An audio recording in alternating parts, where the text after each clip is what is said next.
Hello sir, welcome to Bollywood spy. First of all आपसे ये सवाल पूछूंगी कि सर कैसे हैं आप? मैं अच्छा हूँ। अच्छा हूँ। सर, फ्रीडम एट मिडनाइट, हाँ। It's an amazing series. काफी अच्छी उसकी रेटिंग्स भी है हाँ। एंड आपने एक्टिंग भी बहुत अच्छी की है।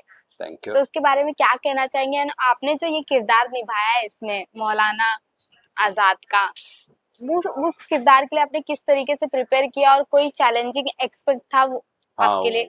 वो एक चैलेंजिंग रोल था मौलाना आज़ाद। और एक तो शो अपने आप में इतना अच्छा था। जब हमने सुना फ्रीडम एट मिडनाइट तो पहले तो मैंने किताब पढ़ डाली। तो मैंने और मुझे पता था इसमें मुझे मौलाना करना है। सो आई डेंट सी मौलाना का कुछ खास कम है, मौलाना को तो भूल गए। But then they send me the script, तो स्क्रिप्ट में मैंने देखा अच्छा there is a presence of Maulana है और उसका एक किरदार है। अब मैंने उसके लिए फिर पूरी तैयारी करनी पड़ी कि अब मौलाना का मैंने उसकी बायोग्राफी पढ़ी, India wins freedom, and then I realized Maulana उनके व्यूज। तो मुझे पता लगा ये आदमी against partition, I never knew about it, he was against partition and he was great Islamic scholar, और ये सब अब मुझे शो के थ्रू प्रोजेक्ट करना। सो मेरे लिए एक काम ये था कि उसकी ये सेक्युलर और उसके आइडियल्स किसी तरह थ्रू शो मैं वो प्रोजेक्ट कर पाऊँ जो ऑडियंस तक पहुँचे। So that was my job कि मौलाना आज़ाद का वो कभी पहलू दिखाया नहीं है या कहीं प्रोजेक्ट नहीं हुआ, और मेरे पास ये शो मिल गया मुझे जिसमें मैं वो कर सकता था। क्योंकि गांधी नेहरू के बारे में तो सब जानते हैं, हम्म। जिन्ना के बारे में सब जानते हैं, पर मौलाना के बारे में इतना नहीं पता है और इतना ज़्यादा उसको स्क्रीन प्रेजेंस भी नहीं मिला है। So I was very happy thrilled कि मुझे इतना प्लेटफॉर्म मिलेगा टू पोर्ट्रे मौलाना आज़ाद। हम्म। इससे पहले मैंने संतोषी सर की फिल्म में नेहरू प्ले किया था या अबाउट 2 साल पहले। So it was another challenge for me to play another character. Sir, अभी आपने नेहरू सर का जिक्र किया, मतलब दोनों भी रोल आपके बहुत आइकॉनिक रहे हैं। हाँ। तो डिफिकल्ट कौन सा ज्यादा था, नेहरू प्ले करना या फिर मौलाना आजाद प्ले मौलाना करना? आज़ाद ज़्यादा डिफिकल्ट।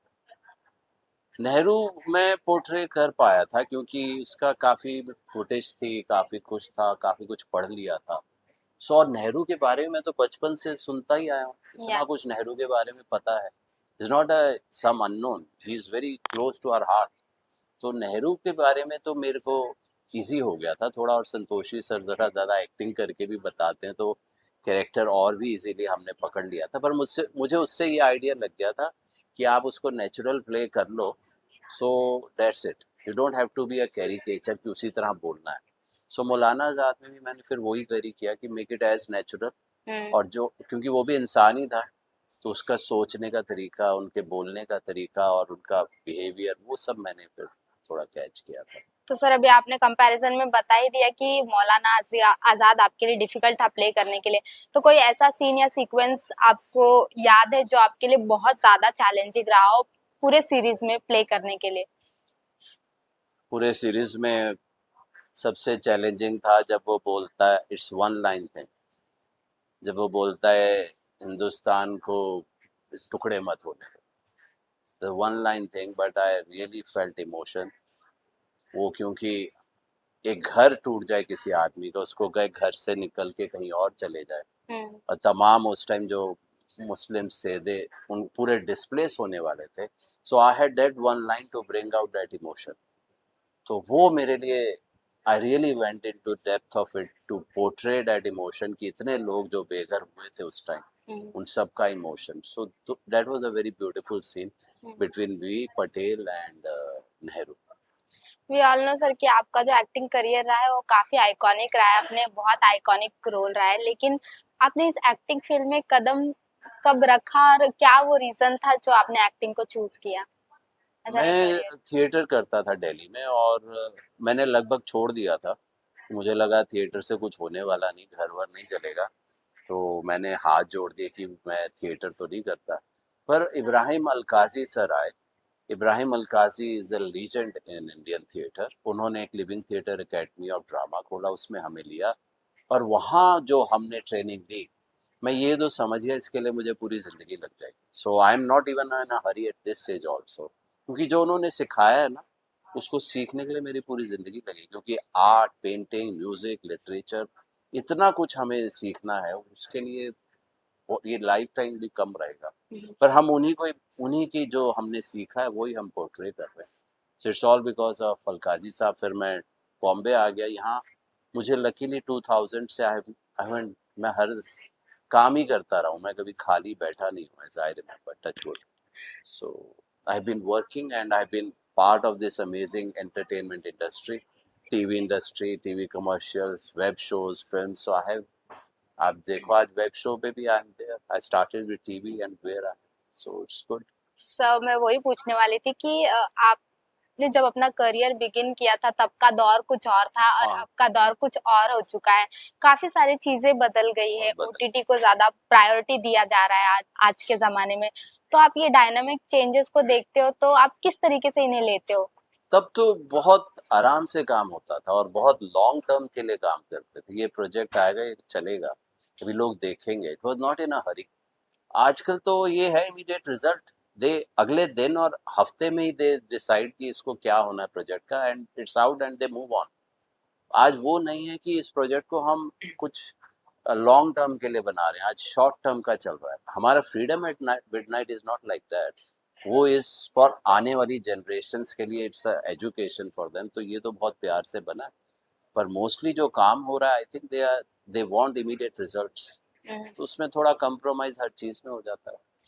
सर मैं एक चीज बोलना चाहूंगी कि आज के यूथ के बारे में बात किया जाए या फिर एक्टर के बात किया जाए, जैसे हम खाना खाते हैं, टीवी देखते हैं, उस तरीके से सोशल मीडिया भी हमारे लाइफ का एक इम्पोर्टेंट पार्ट बन चुका है। हाँ, ये तो है। तो आप as an actor social media कितना ज्यादा इम्पोर्टेंट है और आपके लाइफ में क्या इम्पैक्ट रखता है उसका?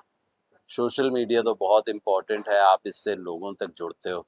अभी तो ये भी होता है कि मुझे लोग कहीं पहचानते हैं and I know they are googling, वो सारा मेरे बारे में जान के फिर मेरे पास है, पवन चोपड़ा कर लिया Google. So the only problem is they know everything about you, there is nothing unique. तो मैं थोड़ा सा इतना अपने को नहीं आगे लाता इन इंस्टा और Facebook. I don't want to tell everything about myself. वो ना क्वालिटी खत्म हो जाती है एक्टर की। एक्टर का एक यूनिकनेस होता है, देन पीपल से तो अपना ही, अरे ये तो गूगल पे, इसको तो फेसबुक, इसकी तो इंस्टा स्टोरीज देख रहे हैं। Then they are not serious. अब मैं मौलाना साथ प्ले कर रहा हूँ और मेरी स्टोरीज रील्स कुछ और चल रही है, it will be very difficult to connect with them. या so I have to be, मेरे क्या as an artist, you an artist, actor है, आर्टिस्ट है, यू हैव क्रिएटिंग समथिंग। वो बहुत सीरियस वर्क है, it is not easy. So social media एक अलग लेवल पे चलता है, तो कुछ सेकंड्स का है, रील्स हैं and everything and people enjoy. लोगों का बोलते हैं वो स्पैन भी कम हो गया है, they want to get results instant in seconds. So it's affecting the making also.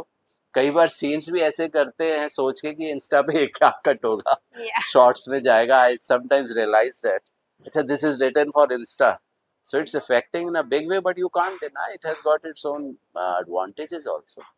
या thank you so much sir. Lastly आपको यही कहना चाहूंगी कि आप जो इंस्पायरिंग यूथ जो एक्टर बनना चाहते हैं, हम्म। उन्हें क्या एक आपके करियर को फॉलो करके एक एडवाइस देना चाहोगे? हाँ, मैं तो कहूँगा ये बहुत मेरे सर भी कहते थे it's the most difficult field in life. ये आसान फील्ड नहीं है, इसके लिए बहुत पढ़ना पड़ता है, लिटरेचर पढ़ना पड़ता है, art, music. You have to get yourself totally into it. Music, painting, everything, just 24 hours be in this field. It's not a easy field. Emote करना is not a easy field, so just work hard. Don't think it's easy कि social media platform से you can, it is a for small time. और longevity के लिए please make yourself that product कि you can fit in any role. People और लोगों को बहुत टैलेंट चाहिए, कई बार वो कहते हैं टैलेंट ही नहीं है। सो अगर आप टैलेंटेड नहीं होंगे कि young people you have to come forward, तो बनेंगी नहीं वो कहानी। सो टैलेंट ही आगे लेके जाता है and their amazing talent young में, तो आजकल बहुत अमेजिंग टैलेंट भी है। आई एम जस्ट सरप्राइज कि इतना जल्दी दे आर देयर जो हम लोग कर नहीं पाए थे। आई थिंक द कॉन्फिडेंस बहुत है उनमें। They are doing very well. Thank you so much thank sir. You.